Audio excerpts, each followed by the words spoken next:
Sí. Entonces, ahí hay un grave problema. Y es esto, es como el equivalente de que si la sala se llena, la obra es buena. Y eso no tiene por qué ser Y no así. necesariamente, puede ser, y puede ser que no. Y el hecho de que todo tiene que ser inmediato y que no se hacen trabajos como a largo plazo.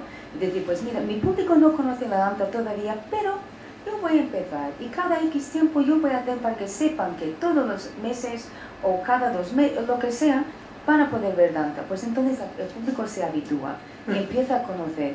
Y empieza a comparar y a comentar y dice, oye, ¿has visto esto del mes pasado? Y entonces ya no es una especie de terreno desconocido. Pero si esto tiene que dar un resultado inmediato y dices, he programado excelente compañía de danza contemporánea y han venido 50 personas en un auditorio de 500, nunca más vamos a programar danza contemporánea, pues no se puede ir a ningún lado así. Claro, si no se propone así, se proyecta así, ¿verdad? Sí, además desde los años 70 que se crean los teatros independientes siempre ha habido un público minoritario, ¿no?, en este tipo de salas. Pero yo creo que la implicación de todas las personas que estamos haciendo esta danza contemporánea, estamos muy implicados realmente, entonces creo que vamos a seguir luchando por ello. Y aparte de que lo que vende es que se llenen las salas independientemente de la calidad de la obra y con la premura de que hay que presentarla y no hay un proceso de investigación, etcétera. También hay un problema de subvenciones. Por ejemplo, la compañía que bailo yo, Encarabe Danza, pues una compañía que empezó en el 2007. ¿Y qué ocurre con las subvenciones? Pues que hay determinados organismos, como el Matadero, Red de la Comunidad de Madrid, en la que para que te den la subvención tienes que haber estado 1 año con un estreno de una obra y una serie de condiciones que dices, es que si tengo todo eso no te pido una subvención. Claro, sí, no. Con lo cual es la pescadilla que se muerde la cola y nos encontramos que al final, bueno, pues seguimos porque por amor al arte. Por amor a la danza. Por amor a la danza. Sí, no, pero eso sí, en la documentación que hemos estado pues, siguiendo toda esta semana para poder hablar con vosotros con propiedad, sí es verdad que muchas compañías pequeñas se quejan de eso, ¿no? Es decir, las subvenciones que son relativamente nuevas también en España, que el gobierno destine pues una serie de partidas a promocionar, a desarrollar espectáculos de danza contemporánea, es desde hace poco, desde cuando ocurre, pero es que encima están dirigidas exclusivamente, como quien dice, a las grandes compañías o a compañías que ya tienen una estructura, y las pequeñas dicen, bueno, es que incluso a la hora de redactar la norma hay una serie de detalles y de circunstancias que es lo que dices tú, Yolanda, es que nunca vamos a poder llegar a... Entonces, claro, se lo llevan las grandes siempre, esto es así, ¿cómo lo podemos cambiar? ¿Qué podemos hacer? Laura, que estás muy indignada tú también. No. Yo me indigno. No, porque llevo años viendo esto. Llevo años así, o hablando desde el certamen, coreógrafos que salen premiados, empiezan proyectos, y piensas, vale, ¿cuál es el objetivo aquí? El objetivo es que la cultura crezca y que llegue a la gente, y que los artistas puedan crear y que puedan compartir y comunicar con el público, y que tienen esa posibilidad de diálogo, ¿no? Y claro, yo entiendo que las administraciones públicas no pueden dar dinero sin ningún tipo de garantía o sin ningún tipo de responsabilidad, y eso está bien, es muy respetable y es el dinero de todos, ¿no?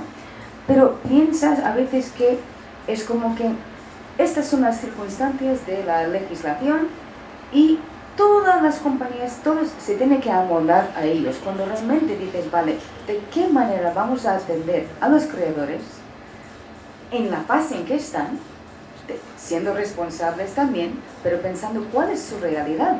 La realidad de muchas compañías, y especialmente las que empiezan, es que no hay un administrador o un gerente, hay un coreógrafo que está haciendo toda la administración y probablemente al principio el vestuario, posiblemente la iluminación, llevando los ensayos, posiblemente bailando también en las coreografías, y dices, vale, hay que ir un poco paso por paso, pero exigir una actividad empresarial cuando tú no das las condiciones para que puedan funcionar como empresa es muy contraproducente. Entonces ya es la presión de decir, vale, hay que convencer a las administraciones que otorgan subvenciones que tienen que entender las etapas por las que pasan los creadores y las compañías y ayudarles a ir escalando etapas. y no ahogarles cuando están empezando. Ayudarles en el proceso de creación, por mucho tiempo que lleve y por muy complejo que en un momento dado pueda ser y por muy poco público que en un momento dado reúna delante del escenario. No, y además no es así, es decir, la danza tiene un poder de convocatoria de público importantísimo, es decir, no venimos aquí de pobrecitos, no.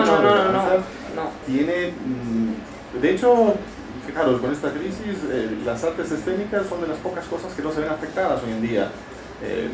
Eso lo decimos porque no han salido las subvenciones todavía y no saben lo que van a recordarlas.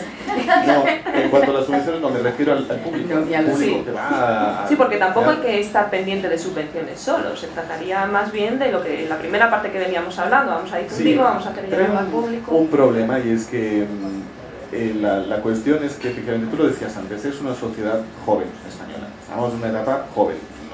Nos comparamos, y con razón, con nuestros vecinos del norte, etcétera, pero claro, llevan un proceso que nosotros aquí no tenemos. Entonces esto afecta, pues por ejemplo, a la falta de profesionalidad en la mayor parte de las veces de la gente que ocupa puestos de cargos administrativos y políticos en el mundo de la cultura. Sería impensable que una persona no formada para, pues por ejemplo, para ser ministro de Hacienda, pueda ocupar ese cargo. En cultura es lo más normal del mundo, que eso ocurra. Entonces, partiendo de ahí, realmente los procesos salen viciados de entrada. ¿Por qué? Pues porque falta una profesionalidad en muchos casos, en otros muchos no. Antes quería completar lo que veníamos hablando de los espacios, sobre todo de municipios, etcétera. Hay cada vez más municipios que están haciendo una gestión cultural y una política en danza importante, y eso se ve enseguida y se ve justamente en esto, en la cantidad de público que viene a ver los espectáculos de cualquier tipo de danza, ¿no? Pero vienen a ver danza contemporánea, habitué. Y en cuanto a esto otro, pues yo creo que es muy importante esto, es decir, muchas veces falta un marco profesional con el cual poder dialogar en cuanto a la administración pública, por ejemplo, el tema de subvenciones o el tema de crecimiento. Realmente van pasando los años y lo único que normalmente se va consiguiendo es que vas defendiendo más o menos, o tienes que iniciar cada ciclo legislativo, reinicias. Sí, los 4 años claro. Normalmente son un primer año de volver a convencer, porque como estabas con el anterior, uy, a ver, ¿de qué vas? 2 años donde más o menos intentas hacer algo y el cuarto apagas porque ya están en plan campaña. Entonces esto es muy difícil. Que hay que estar lidiando con la política, cultura y política. Perdonad que lo digan antes, estaba pensando en algo. Es complicado, pero de todos modos, a pesar de la situación de la danza contemporánea, que está bastante jodida, si me permites decirlo, porque es la mejor palabra que lo puede definir, pero en cuanto al terreno que nos brindan, ¿no? Que es poquito, que siempre estamos peleando porque no se nos da esa pauta de conocer paso a paso la trayectoria que se está dando lentamente. Quiero lanzar también alguna cosa positiva, como son los festivales, que son cantera para las compañías de danza, aunque luego de repente puedan gozar de ello 1 año, 2 años y se vuelvan a enfrentar con el mismo problema. Por ejemplo, Laura Cumming, bueno, ella programa lo del certamen coreográfico de Madrid, que también es bastante importante, y bueno, y Juan, el Festival Madrid Danza, exacto, es, vamos, una iniciativa maravillosa. Así que os agradecemos que este programa esté aquí y que siga y que se aumente y se multiplique. Que cada vez lleguemos a más oyentes para contar este tipo de... No, pero fíjate, se nos escapaba, gracias por mencionarlo, Yolanda, toda esa red de festivales de danza supongo que es un canal muy importante para difundir esto, quizá uno de los más importantes ahora mismo dentro de la danza. Y a veces los únicos, ¿no? Porque digamos que cuando empiezan a tener temporadas estables, dices, vale, pues hay festivales para los momentos especiales y temáticas especiales, pero lo ideal es tener programación a lo largo del año, los festivales dedicados a temas que realmente son de festival y que no sea la única presencia de la danza.